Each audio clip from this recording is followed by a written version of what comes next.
ഇന്ന് നമ്മൾക്ക് നല്ല വെറൈറ്റി ആയിട്ടുള്ള ഒരു ഡിഷ് കണ്ടാലോ. ഒട്ടും ടൈമില്ലാത്തവർക്ക് പെട്ടെന്ന് തയ്യാറാക്കാൻ പറ്റുന്ന ഒരു ഡിഷാണ്. ഒരു 10 മിനിറ്റിനുള്ളിൽ തന്നെ നമുക്ക് ഈ ഒരു കറി തയ്യാറാകും. നല്ല ടേസ്റ്റാണ്. വെണ്ടയ്ക്ക ഇഷ്ടപ്പെടുന്നവർക്ക് തീർച്ചയായിട്ടും ഇത് ഇഷ്ടപ്പെടും. അപ്പം നമുക്ക് വീഡിയോയിലേക്ക് കിടക്കാം. അതിന് വേണ്ടി ആദ്യം നമ്മളൊരു കുക്കർ എടുക്കുക. കുക്കറിലേക്ക് നമ്മൾ വെണ്ടയ്ക്ക 2 സൈഡും കട്ട് ചെയ്ത് നന്നായിട്ട് വാഷ് ചെയ്തിട്ടുള്ള വെണ്ടയ്ക്ക ആഡ് ചെയ്ത് കൊടുക്കുക. ഇത് നമ്മൾ മുറിച്ച് കൊടുക്കുകയൊന്നും വേണ്ട. അതുകൊണ്ട് നല്ല വെണ്ടയ്ക്ക നോക്കി തന്നെ സെലക്ട് ചെയ്യുക, അകത്ത് പുഴുവൊന്നും ഇല്ലാത്തവർക്ക്. അതല്ല, നിങ്ങൾക്ക് എന്തെങ്കിലും ഡൗട്ട് ഉണ്ടെങ്കിൽ നിങ്ങളൊന്ന് കട്ട് ചെയ്തിട്ട് ഇട്ട് കൊടുത്താലും മതിയാകും.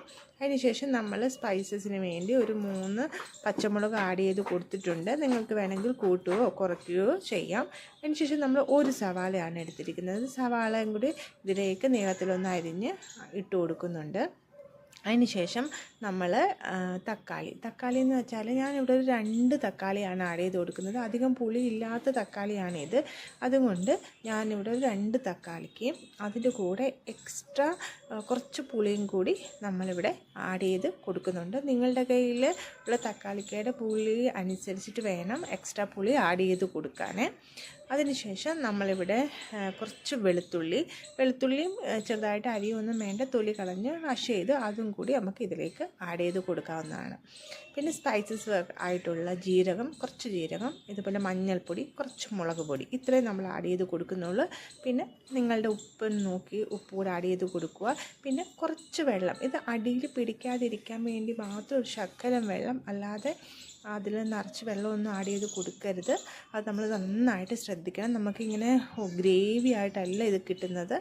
ആ ഒന്ന് കുക്കറൊന്ന് ഇതൊന്ന് ആയി വരുമ്പോഴത്തേക്ക് നമുക്ക് കുറച്ച് കൊച്ചുള്ളി ഒന്ന് ചതച്ചെടുക്കാം. ഇപ്പം നമ്മുടെ വെണ്ടയ്ക്ക നന്നായിട്ട് കുക്കായി കിട്ടിയിട്ടുണ്ട്. അതിന് ശേഷം ഇത് നന്നായിട്ട് ഉടച്ചു കൊടുക്കുക. നമ്മൾ തവിയിട്ട് നന്നായിട്ട്, അല്ലെങ്കിൽ എന്തെങ്കിലും മാഷർ വെച്ചിട്ടാണെങ്കിൽ നന്നായിട്ടൊന്ന് ഉടച്ച് തന്നെ എടുക്കുക.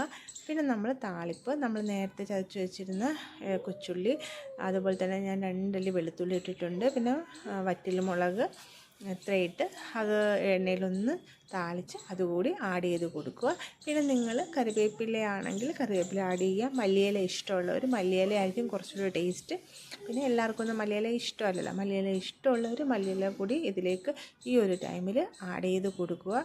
അപ്പം നിങ്ങൾക്ക് നല്ല ടേസ്റ്റി ആയിട്ടുള്ളൊരു വെണ്ടയ്ക്ക പുളിങ്കറിയാണ്. പെട്ടെന്ന് തയ്യാറാക്കാൻ പറ്റുന്ന